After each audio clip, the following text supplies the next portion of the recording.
Can you explain how that works? How do you have a phony tax shelter that ends up, up in hock to the IRS?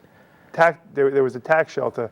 U.S. Tax Court, 1989, actually came through with an opinion on one of these, and it's the best way I can explain it. What happened was Sammy had an attorney. His name was John Climaco, and he was from Cleveland, which was another question I asked. Why would Sammy Davis Jr. have an attorney from Cleveland? And I'll explain that later. But Mr. Climaco gets Sammy into a tax shelter involving a bogus coal company in Kentucky. The plan was, or at least the idea was, that they would be mining coal in Kentucky and that they would use it and they would bag it in like 5 and 10 pound bags. And you can use it to heat your home.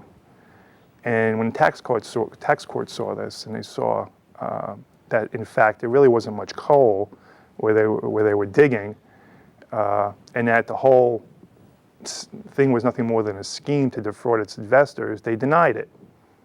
As it turns out, Sammy had been used in a number of different ventures.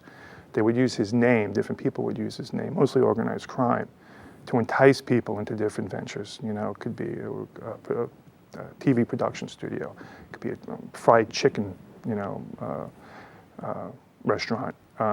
This went on through the years.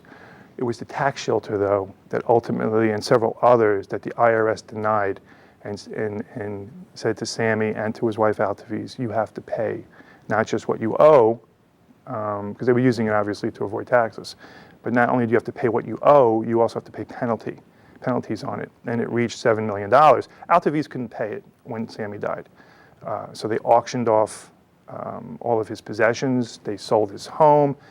And when they sold everything off, they had, you know, just a small percentage of what he owed.